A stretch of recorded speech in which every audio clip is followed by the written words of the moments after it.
Okay, so this is by no means a complaining video. I really enjoyed the movie. Damn, I loved it.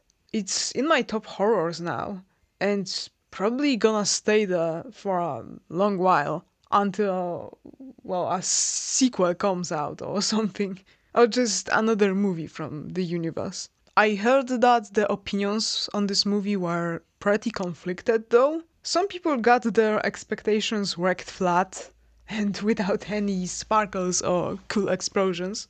I mean, I also had my expectations challenged, but ending up in me enjoying the movie like never.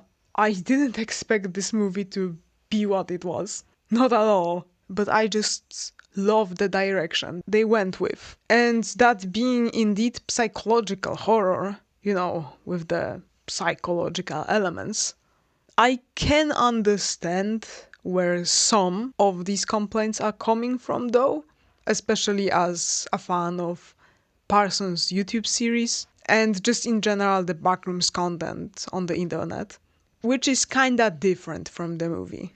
I would want to look at some of these complaints now and see how the movie could have been different if they had chosen a different narrative.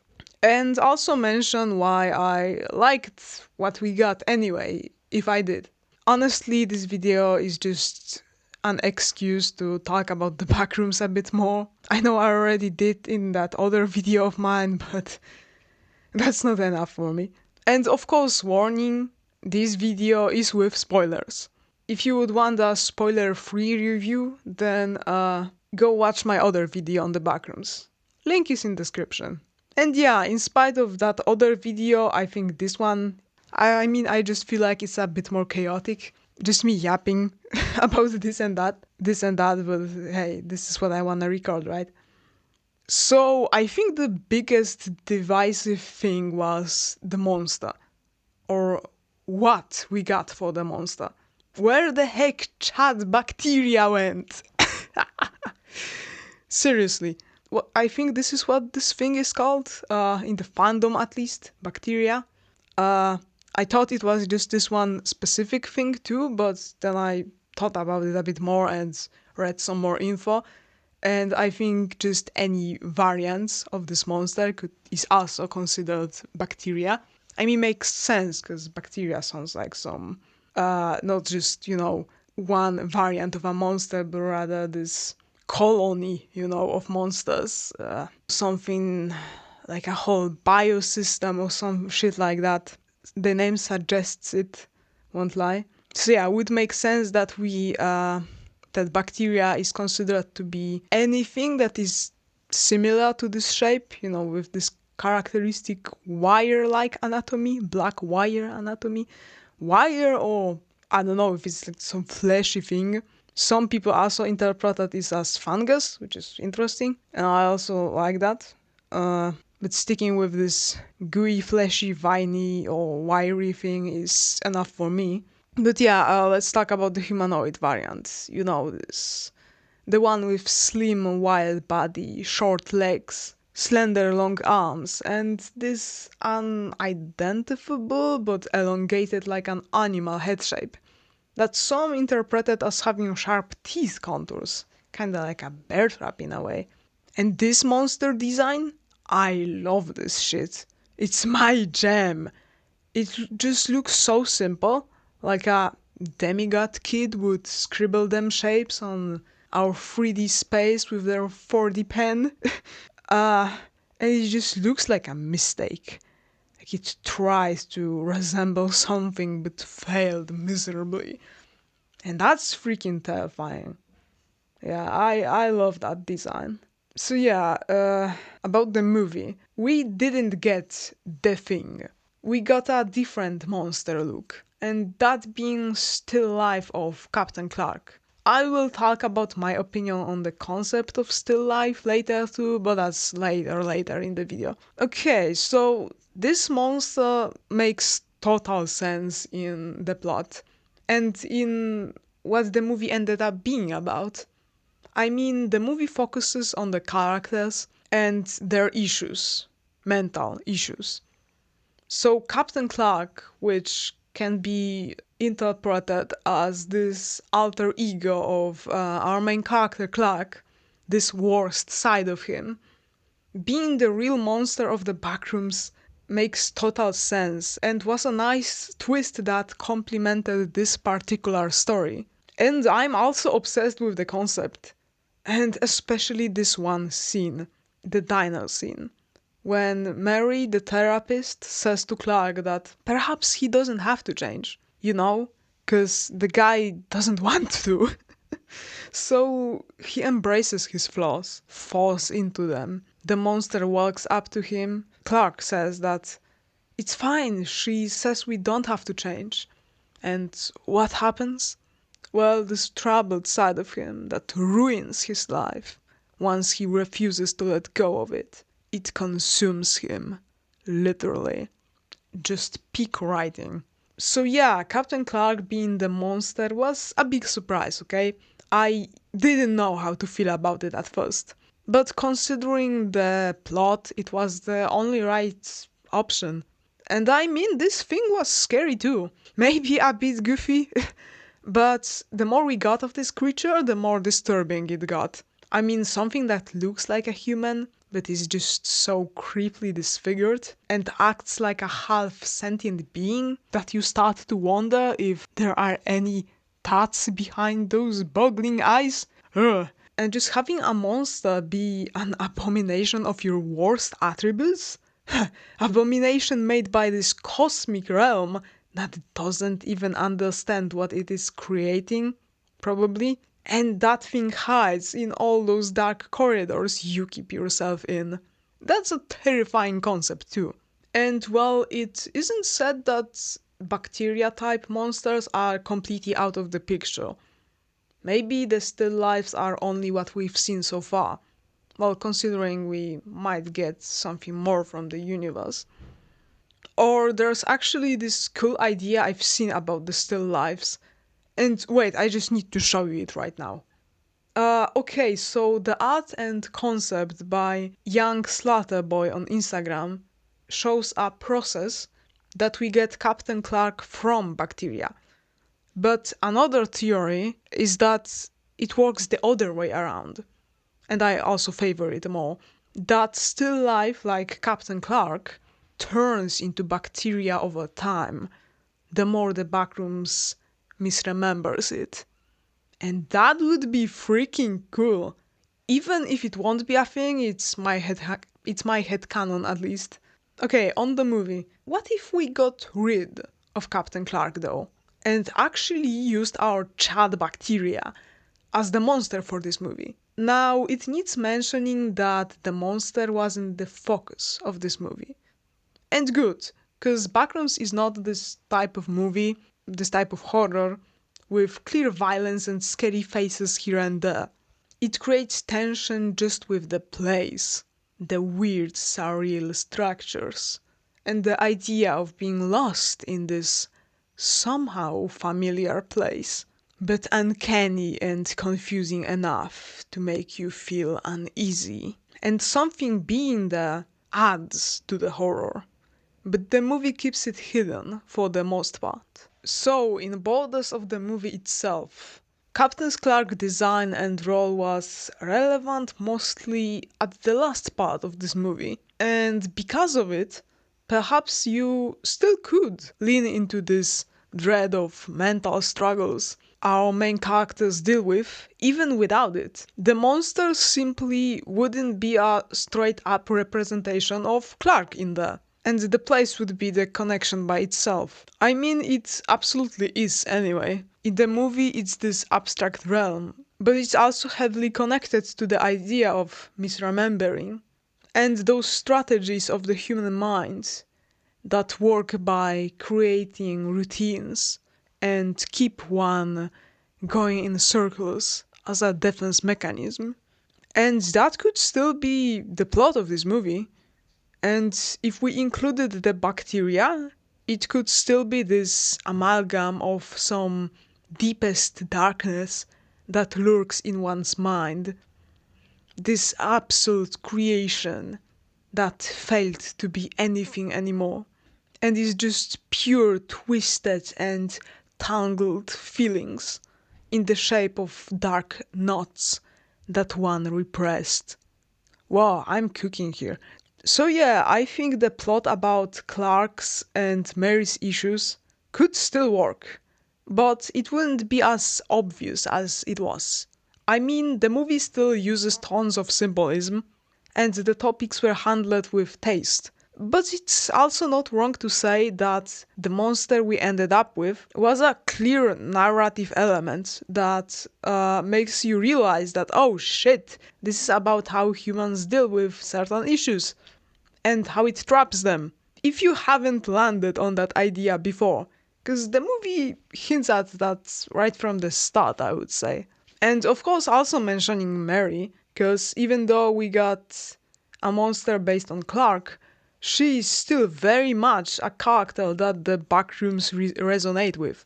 The person that also cannot move on from her messy childhood, as she feels broken and stuck. And the place is a physical representation of that, well, trauma one can experience. How the backrooms can be this sort of representation too, and how it feels to have parts of your mind scattered, and you gain those defense mechanisms that end up putting you into a labyrinth you cannot leave, and neither do you understand. Really great interpretation. And both Clark and Mary fit into this narrative about their mind being stuck in something, stuck in a looping process, routines and behaviors that aren't necessarily good for them. So here with the Mary's plot, it could also work. Perhaps the one issue I see is that Captain Clark was also used heavily as a narrative tool for her development. Because some also analyze that Mary has the so-called savior complex, so she needs to help everyone because she hasn't helped herself. And at the end of the movie, when she strikes the monster that, well, is in shape of her patient, right? That can be taken as her finally letting go, as her finally letting go of that need to fix everyone. She needs to save herself, finally. But that scene could also be interpreted as her finally letting go of that guilt she could have for letting her mother end up in a psych asylum or psych ward.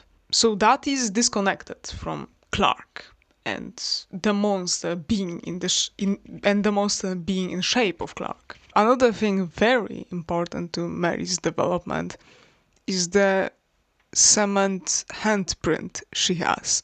That is connected to that one foggy memory of her about the house, her family, and I think her mother, right? And yeah, she uses this exact handprint to slip out of the monster's grasp, because she uses it to hit it, and it gets destroyed in the process, showing how she chose to finally let go of that memory, of that guilt she perhaps felt, of the trauma. And that could absolutely work with bacteria too.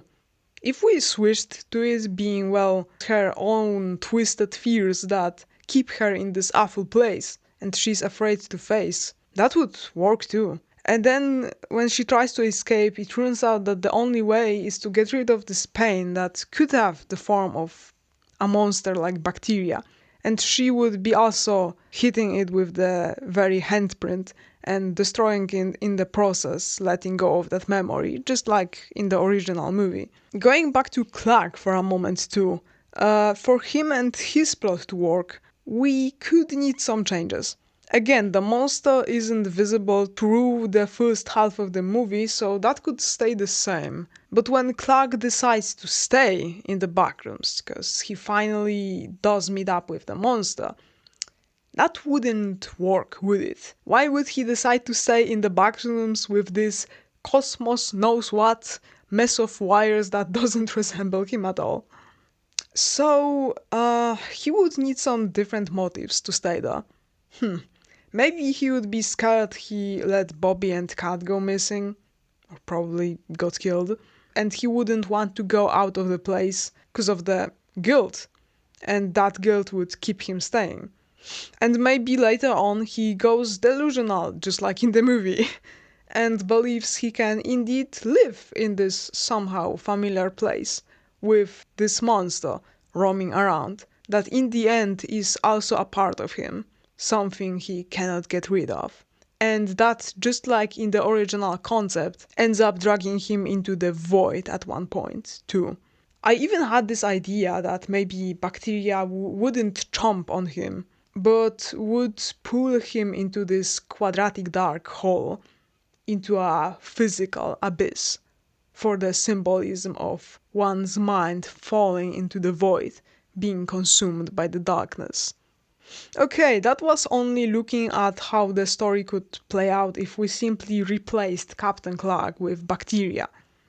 No big changes to the narrative, or the purpose of the monster, just changing back to the OG wire noodle design. And I'm surprised that it could work perhaps when I think of it. So it could work, but also not really. I mean, I just forgot about this one part. I just forgot that there are other still lives, not just Captain Clark. And my favorite dino scene wouldn't work anymore. As I also want to go through it, actually. Okay. I also made some art here for visuals, so I would appreciate if you looked at it. During the dino scene or dining room scene, we could replace the still lives with bacteria type monsters. Maybe they wouldn't be active, they would be more inanimate, right? Kinda the same way the still lives were. They would just look differently, resemble humans even less. They would look rather like some shadows in the back of your mind rather than some clear misshaped humans, right? Either we would go for this wiry look, similar to bacteria, or we could also use this one design from Parsons' YouTube videos. We had this like human-like corpse thing. Maybe it could have been similar to this thing, right? Because we weren't too sure if it's actually a human or creation of the Backrooms. So basically make the human designs just look less recognizable. They are just there to make the scene less clear, you know? And honestly, if we use this different look of the monsters here, or the still lives, I think the scene would feel even more hostile. And that would add to it. I also had this idea that maybe one of the things, it would be in the shape of human, but it would just be this like fungus or... I mean, the fungus idea is also pretty cool, right?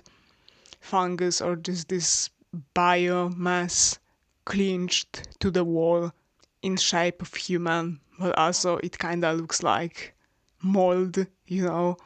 That would be pretty scary and weird. Then one of the corpses would be just like laying there on the table. I mean, not laying whole on the table, and one of the other things would just be sitting there at the table too, maybe with its arms like on the table, and it would barely look like arms, right? And of course, some bits wouldn't work. The part where Clark's takes off the hair from one of the still lives and gives it to Mary. And so yeah, this wouldn't work unless we gave one of these things gorgeous hair. I mean, maybe. And then of course we wouldn't get the part, the dialogue would be a bit different, right? And we wouldn't get the part where Clark's cuts out the part of this one still life, right? And serves it to Mary. I would actually change it up that he would just talk about the fact that, well, of course, he enjoys himself here, and that maybe he could also, just like in the original version, said that you can also treat these things like furniture, that they're harmless. And then I would add on that he also says that they're harmless when you know how to deal with them, something like that.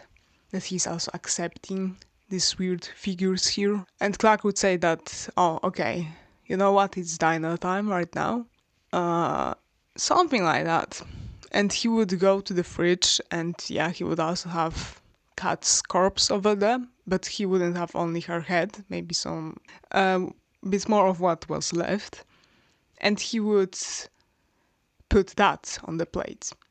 So that would be pretty uncomfortable too. Of course, Mary would be panicking, just like in the original movie. And now this is the interesting bit that he would also place it for this one thing sitting also at the table with them. He would also place the lamp or the lamp part on its plate, and it wouldn't eat it, right? It wouldn't move, but the part of its hand that would extend some veins or stuff like that and would just cover the meat or something like that, for this mystery and this. I feel like it would be pretty disturbing, right? What the hell is this thing? And then the main monster arrives also, but we just see a bit of it. And Clark just throws also one of the parts of the meat, just throws it somewhere there in the dark corridor, so it chases after it or something like that. And Clark says that, well, if you feed them, they are calm. And why I would put it here? Because, yeah, it would also work with the original message this scene could have. This is just my interpretation, but I think this scene also showed that, if you decide to sit with your negativity and not work on yourself, but even greet it at your table, then the people around you, the relationships with people around you and the people around you are going to get destroyed because of that. Because you're basically feeding in to your flaws and what's wrong with you. And other people can get hurt by that. Of course, Clark he also butchered Kat, right? Realistically, physically, I mean, but yeah, for the symbolism, I think you could also interpret it this way, right? And then after that, we get the dialogue and the stuff that happened in the original one. The thing I would change though, that when Clark gets mad, he would smash the plate with the meat like off the table. It would fall down, and then the main bacteria would get curious with that and actually come along and just like sit at it. Maybe you'd want to just straight up eat it, right? But you just do something weird to it. Then at the same time, Mary would say to Clark that, okay, maybe he doesn't have to change, just like in the original movie. And then we get the spot when the bacteria is heading to Mary.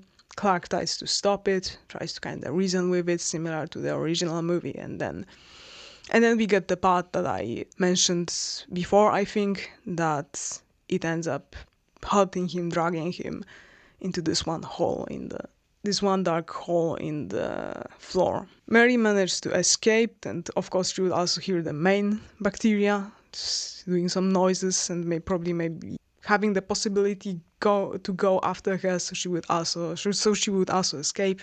Of course she would escape. Why would she say that? And everything else would play out exactly the same. Yeah. So I'm really surprised that maybe it could have turned out, right? If we replaced the main monster and the still lives with bacteria-like creatures. But I still believe that Captain Clark and still lives was the better option here, really, just for this particular story. It was the best option, and I've enjoyed what we got, really, wouldn't change it. This was just an exploration of how the movie could look if we did replace these creatures with the original wire noodle design. And yeah, some scenes perhaps wouldn't have the same power they had to them if we did so. Another thing I would want to explore is changing the narrative completely and leaning more into the horror of the place rather than the characters and the story. I think this is also a big issue some people had with this movie, that it took this route of focusing on the characters in it and their struggles and fitting the idea of the backrooms with them. Of course, I loved it, but yeah, it could have been different. We could have gotten a story not mainly about the human struggles, but the one that explores the idea of ending up in a realm that makes your brain go crazy, because you cannot tell if you're in a real place or navigating through a dream. and the fear related to that, this eerie feeling, the movie would still absolutely be considered psychological horror, because it could still use the fact our mind gets creeped out by things that seem familiar but are messy. Not heavy on the physical violence, but still playing around with the original concept of the backrooms, the feeling of something not being right, and perhaps taking the abstract scenery and scenes to its limits, once we won't focus on the characters anymore. Don't get me wrong, I loved every scene we got of the backrooms in this movie. And that's why I would love to see more of the craziness of that place.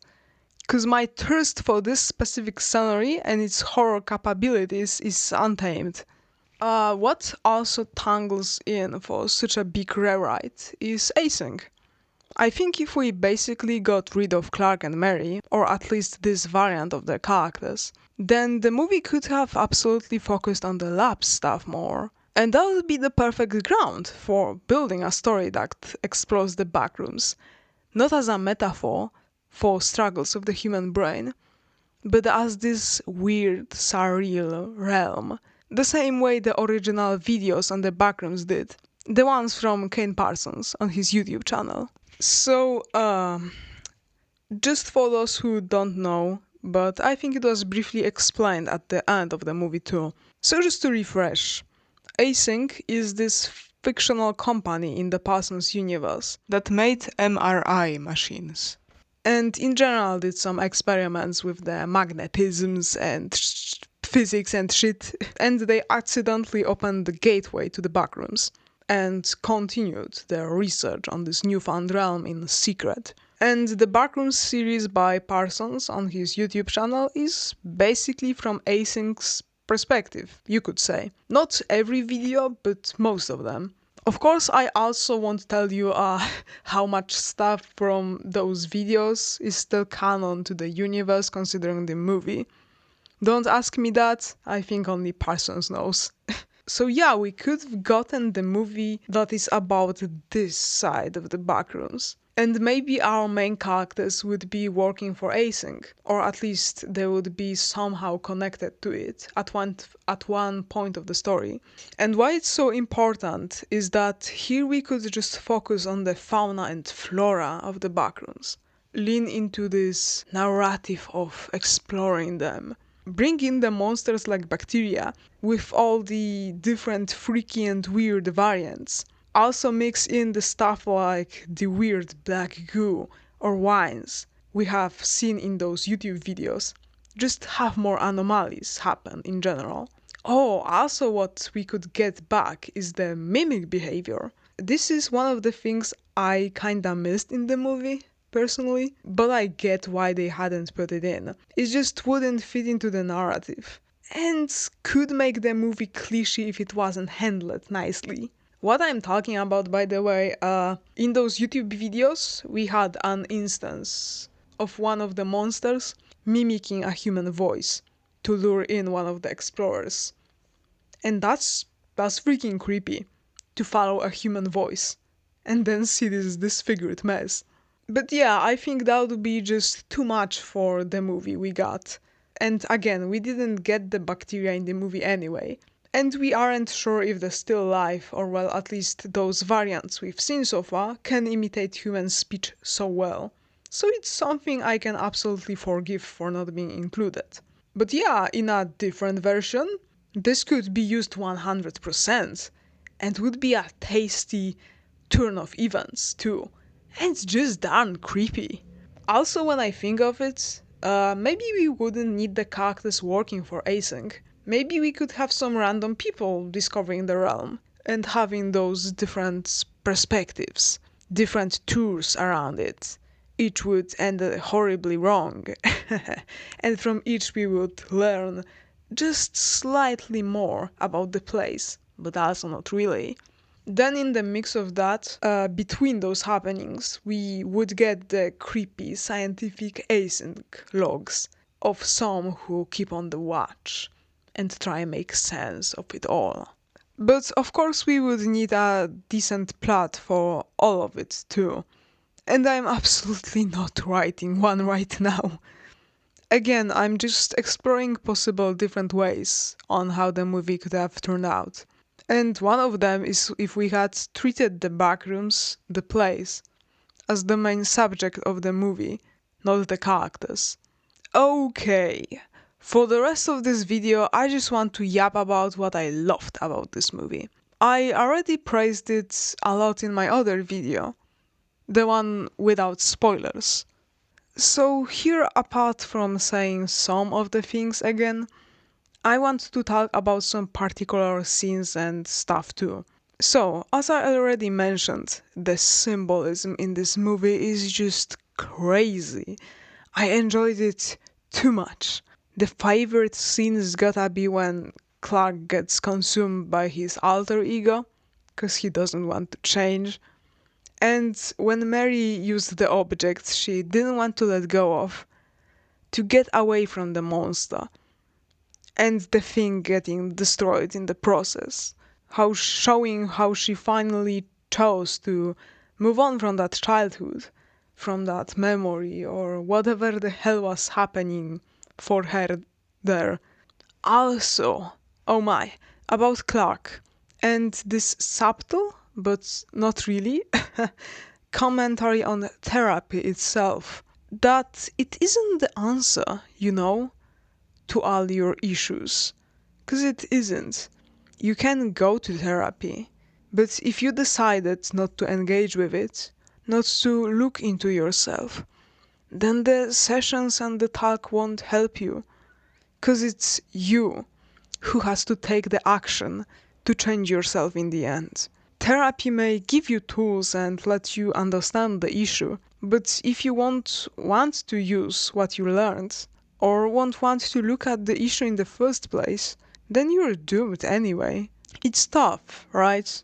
To engage with yourself and what bothers you. It's tough. But if you don't want to change what ruins you, you can end up getting consumed by the darkness, just like Clark did. I also just loved the few dramatic sequences we got in this movie. I swear to Cosmos, when they went down, I had my adrenaline peaking. In the most part, the movie is tense, of course, but nothing quick happens. But then it does, and that was just horrifying. The first part of the movie, actually, because that was the perfect way to begin this movie, by the way, by a VHS tape perspective with some guy. I don't know if it was just a random guy or was he a part of Async. Whatever.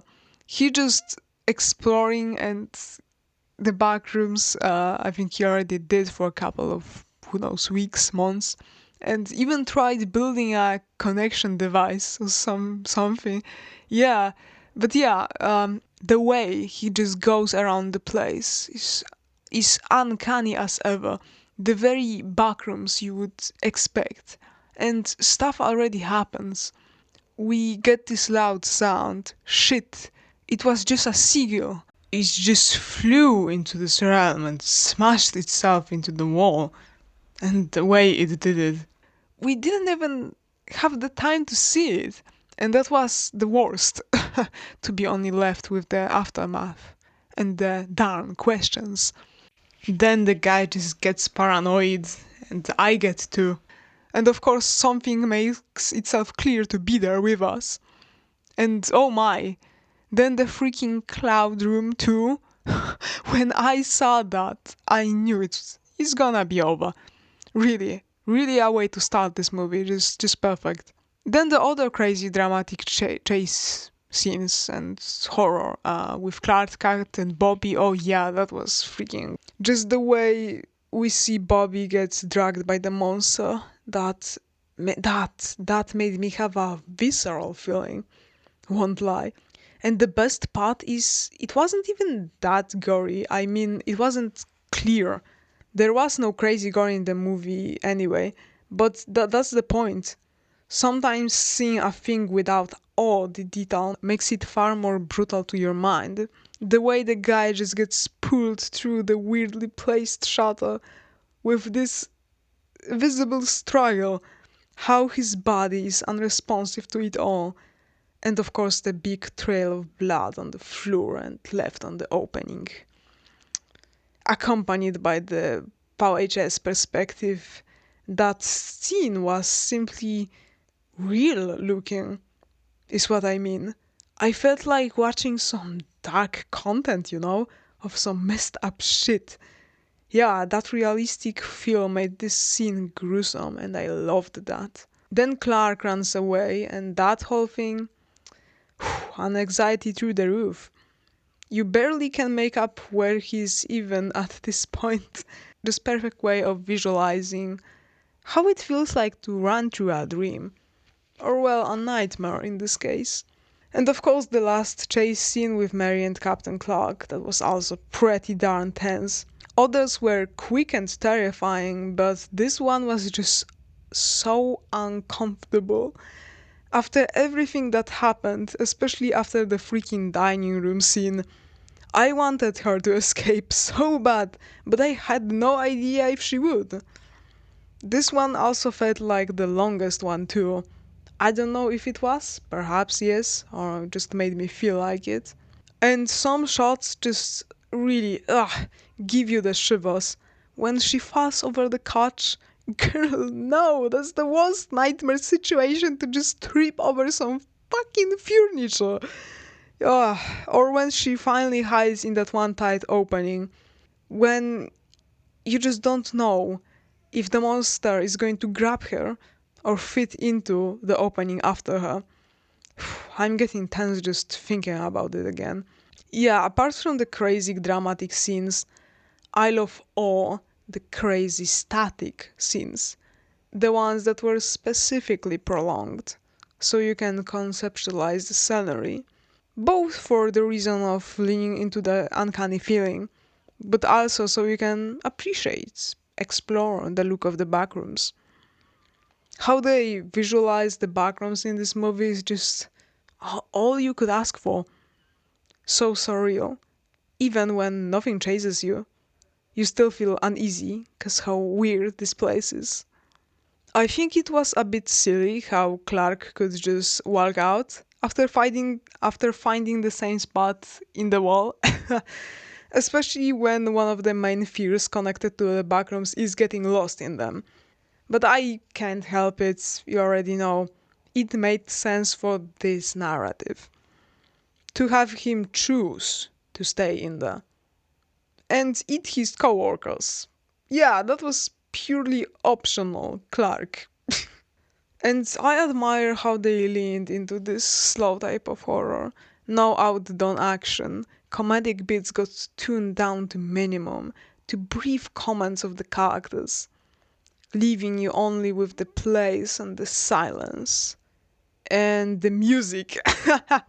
Yeah, the music was freaking insane, that's true.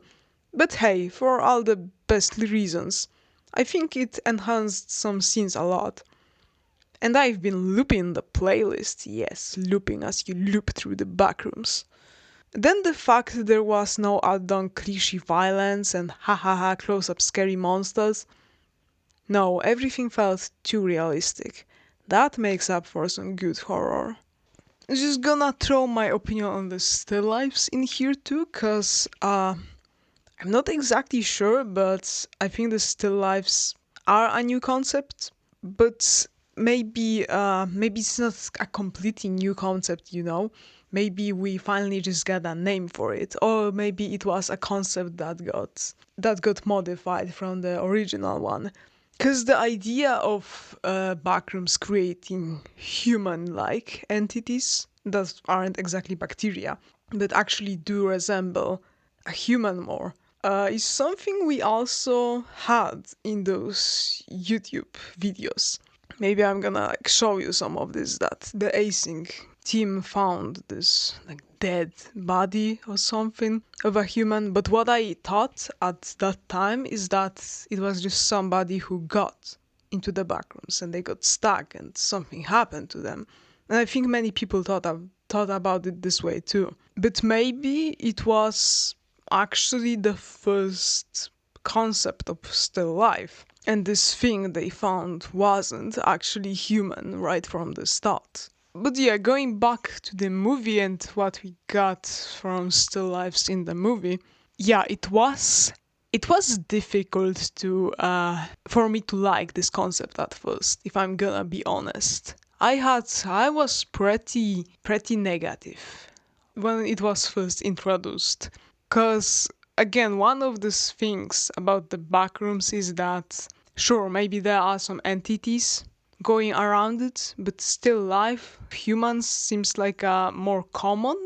I wouldn't say organism type, because who knows if they think. Okay, let's call them organisms. Okay, so it's like a more common type of organisms than bacteria, unless they are somehow connected, of course.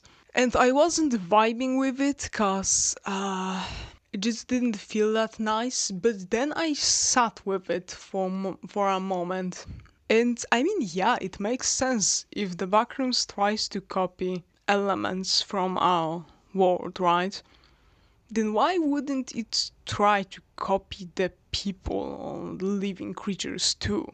Sure, why not? Like, this is the issue I had. Yeah, this is the issue I had, that the Backrooms was always the place. A place that copies the structures of our world, not living beings. And the monsters are, but then what the hell are the monsters, right? Yeah, this is what is not connecting. But yeah, so it was a new thing basically for me. I like the concept right now. I really do. It fits the backrooms, right? That the realm would also try to reconstruct humans. And that it also fails and creates these abominations is really also a very terrifying concept too. Also the fact that we aren't too sure if they are called still life. So I love the name, alright? Still life. I think in art, in painting as still life, basic paint, furniture, right? Objects. And here we have people turned into object-like materials. Ooh, this is really creepy.